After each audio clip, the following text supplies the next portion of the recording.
Assalamualaikum warahmatullahi wabarakatuh. Selamat siang, salam sejahtera untuk kita semua. Sebelumnya, terima kasih kepada Bapak yang telah memberikan kesempatan kepada kami, kelompok 1. Kami akan mempresentasikan materi PPT kelompok kami dengan judul Cara Pembuatan Obat yang Baik dan Penjambarannya. Baiklah, untuk mempersingkat waktu, saya persilakan kepada pemateri pertama untuk membacakan materi.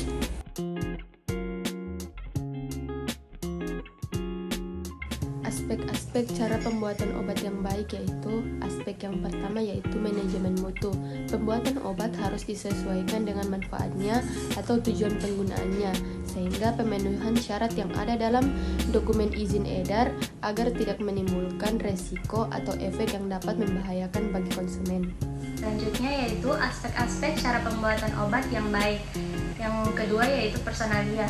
Rekrutan dan menyediakan tenaga kerja yang memiliki tanggung jawab berkualifikasi untuk memenuhi dan melaksanakan semua tugas. Tidak hanya itu, tenaga kerja yang tersedia harus diberikan pelatihan serta instruksi mengenai kebersihan yang berkaitan dengan tanggung jawabnya. Aspek-aspek CPOB yang ketiga yaitu bangunan dan fasilitas. Bangunan dan fasilitas juga merupakan salah satu aspek penting dalam memproduksi obat, karena jika bangunan dan fasilitas yang tersedia memadai akan memudahkan pelaksanaan kerja dan mengurangi resiko terjadinya kesalahan. Dan yang keempat yaitu peralatan-peralatan yang digunakan dalam produksi atau proses memproduksi obat harus memiliki ukuran, bahan baku, desain yang tepat dan dibuat sedemikian rupa dengan tujuan untuk mempermudah pembersihan serta mempertahankan keseragaman dari batch ke batch. Yang berikutnya itu aspek kelima, yaitu sanitasi dan higieni. Sanitasi dan higieni atau yang disebut dengan kebersihan wajib diterapkan dengan tujuan agar tingkat kontaminasi oleh mikroorganisme atau bakteri dan jamur dapat diminimalisir. Nah, penerapan sanitasi dapat berupa pemeriksaan kesehatan, menjaga kebersihan diri dan peralatan dan lain-lainnya, serta menggunakan APD atau pelindung diri di area produksi. Saya Sri Popi Wulandari akan membahas terkait produksi, di mana produksi ini mencakup unsur-unsur seperti ketersediaan bahan baku dan bahan pengemasan, validasi proses pengurangan tingkat kontaminasi, sistem penomoran produk atau batch atau lot, pemberian atau penyerahan dan penimbangan, proses pengolahan, proses pengemasan, monitoring, serta produk yang di-reject atau yang ditolak, pengembalian produk, penyerahan produk yang sudah diproses atau produk jadi, pembuatan catatan pengendalian penyerahan produk jadi, dan proses penyimpanan bahan baku dan bahan pengemasan dan bahan lainnya. Di video ini saya akan menjelaskan mengenai aspek-aspek cara pembuatan obat yang baik pada poin ke-7 yaitu pengawasan mutu. Jadi teman-teman, pengawasan mutu merupakan proses untuk memastikan bahwa produk jadi ini memenuhi kriteria dan mempunyai kualitas yang sesuai dengan tujuan produknya. Pengawasan mutu bertujuan untuk mencapai sasaran dikembangkannya peraturan di bidang proses sehingga produk yang dihasilkan aman dan sesuai dengan kegiatan masyarakat dan konsumen. Aspek-aspek cara pembuatan obat yang baik. Yang ke-8 yaitu infeksi diri dan audit mutu. Infeksi diri merupakan proses untuk menyesuaikan dan menilai semua aspek produk jadi persyaratan yang sudah ada atau yang telah ditetapkan. Audit mutu hanya sebagai pelengkap, merupakan proses penilaian sebagai sistem dari manajemen proses untuk meningkatkan mutu produk. Ini saya akan membahas mengenai aspek CPOB yang ke-9 yaitu penanganan keluhan. Keluhan dari konsumen mengenai kerusakan obat dan lainnya akan dilakukan penyesuaian kembali dan diteliti sesuai dengan produser yang sudah ada.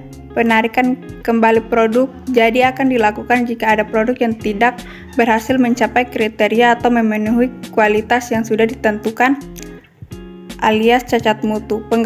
Pengembalian produk ini akan terjadi pada produk jadi yang telah beredar di masyarakat dan dikembalikan ke manufaktur farmasi. Karena berbagai masukan dan keluhan dari masyarakat atau konsumen, dan hal ini juga akan menimbulkan penundaan proses produksi obat yang dikembalikan. Nah, yang ke-10 ini ada dokumentasi. Dokumentasi ini dia sebagai bentuk untuk memastikan bahwa setiap sumber daya manusia ini telah melaksanakan tanggung jawabnya dengan baik dan meminimalisir resiko terjadinya kesalahan produksi. Yang ke-11 ada pembuatan dan analisis. Berdasarkan kontrak, pembuatan dan analisis ini akan dilaksanakan jika manufaktur memproduksi barang di industri lain dan begitu pula sebaliknya. Jadi saya akan menjelaskan aspek yang ke-12, yaitu kualifikasi dan validasi. Kualifikasi dan validasi didasari dari sistem pemvalidasian kualitas mutu, yakni kebersihan, metode analisis, proses, dan ruangan.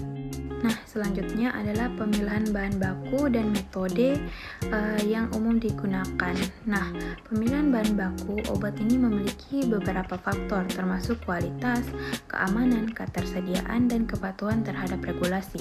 Nah, metode yang umum digunakan itu termasuk evaluasi kualitas fisik dan kimia, uji biologi, dan verifikasi kepatuhan terhadap standar regulasi. Nah, yang pertama ini kita akan membahas evaluasi kualitas yang melibatkan pengujian fisik dan kimia untuk memastikan bahwa bahan baku ini memenuhi standar kualitas yang ditetapkan. Yang kedua ada uji biologi. Nah, tujuannya ini untuk memverifikasi efikasi dan keamanan bahan baku. Uji biologi seperti uji toksisitas dan uji aktivitas biologis dapat dilakukan. Yang ketiga ada ketersediaan dan kepatuhan regulasi, yang dimana pemilihan bahan baku juga mempertimbangkan ketersediaan yang memadai serta kepatuhan terhadap regulasi yang berlaku. Akan menjelaskan materi tentang pedoman cara pembuatan obat, di mana dia terbagi menjadi 10. Yang pertama itu pada pembuatan obat. Pengendalian menyeluruh adalah sangat esensial untuk menjamin bahwa konsumen menerima obat yang bermutu tinggi. Terus yang kedua, tidaklah cukup bila produk jadi hanya sekadar lulus dari serangkaian pengujian, tetapi yang lebih penting adalah bahwa mutu harus dibentuk ke dalam produk tersebut. Terus yang ketiga, pemastian mutu suatu obat tidak hanya mengandalkan pada pelaksanaan pengujian tertentu saja, namun obat hendaklah dibuat dalam kondisi yang dikendalikan dan dipantau secara cermat. Yang keempat, CPOB ini merupakan pedoman yang bertujuan untuk memastikan agar mutu obat yang dihasilkan sesuai persyaratan dan tujuan penggunaannya. Bila perlu dapat dilakukan penyesuaian pedoman dengan syarat bahwa standar mutu obat yang telah ditentukan tetap dicapai. Terus yang kelima, Badan Pengawasan Obat dan Makanan atau Badan POM hendaklah menggunakan pedoman ini sebagai acuan dalam penilaian penerapan CPOB, dan semua peraturan lain yang berkaitan dengan CPOB hendaklah dibuat minimal sejalan dengan pedoman ini.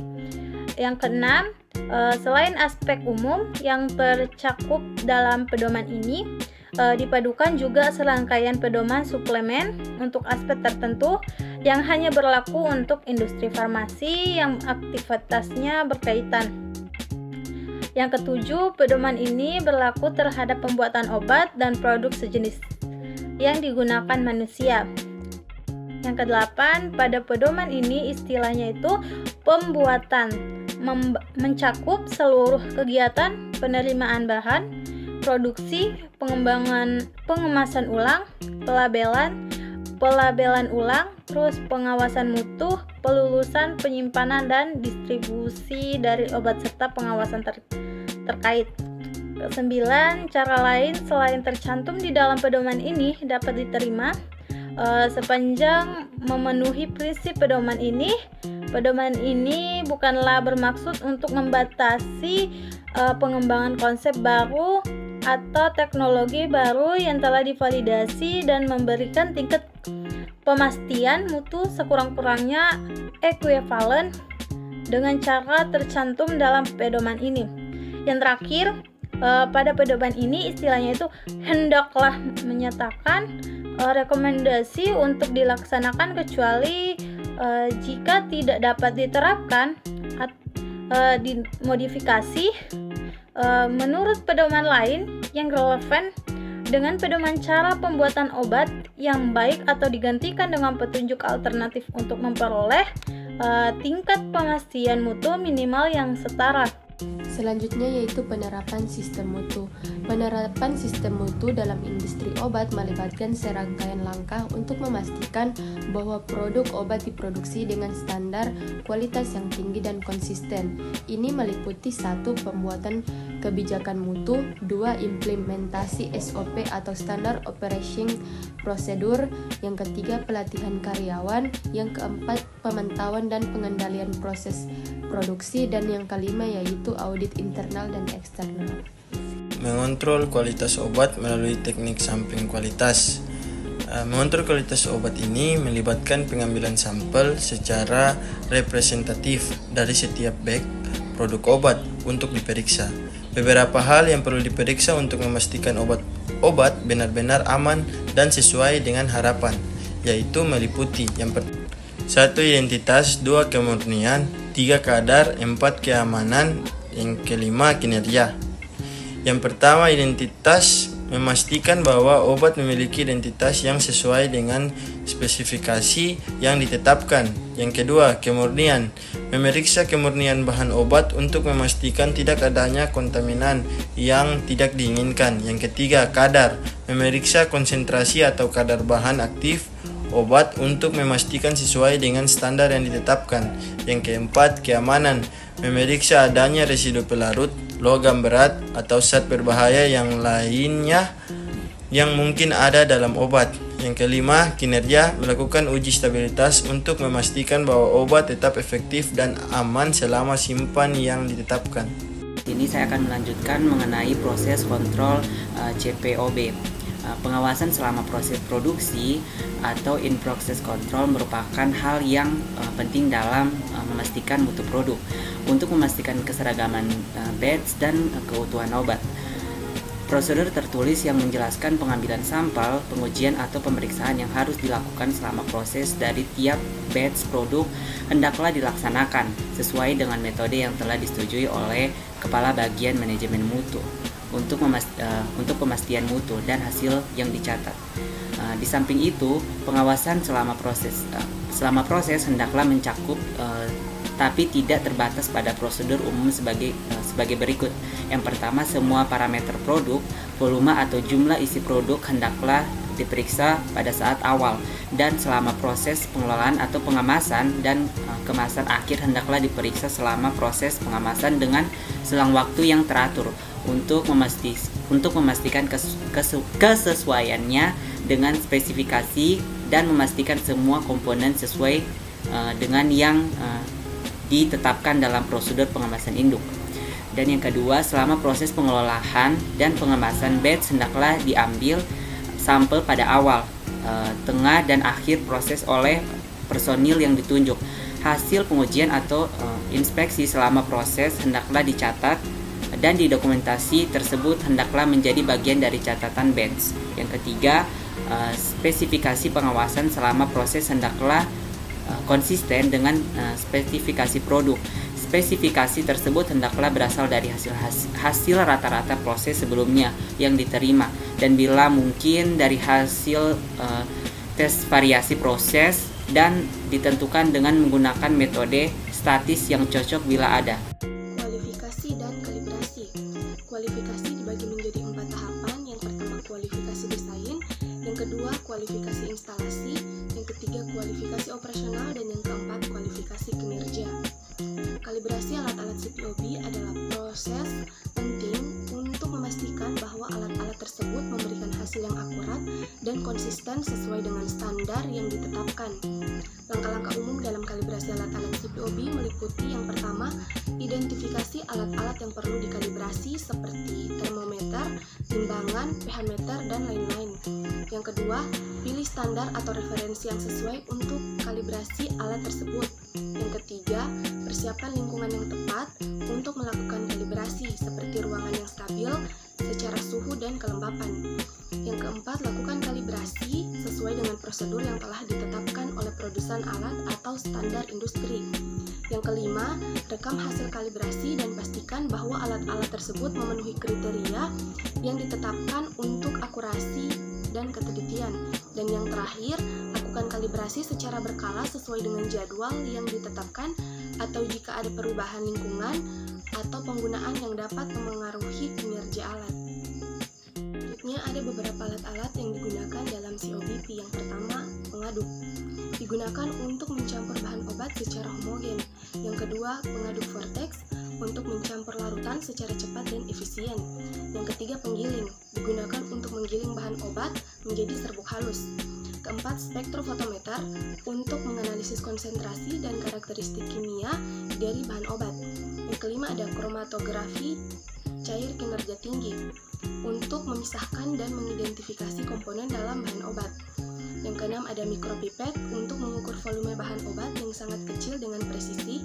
Dan yang ketujuh, ada autoklav untuk sterilisasi alat dan bahan yang digunakan dalam pembuatan obat. Dan yang terakhir, ada inkubator digunakan untuk memelihara kondisi lingkungan yang tepat selama pembuatan obat. Baiklah, itu saja materi yang dapat kami paparkan. Sekian dari kami, kurang dan lebihnya kami mohon maaf. Wabillahi taufiq wal hidayah. Wassalamualaikum warahmatullahi wabarakatuh.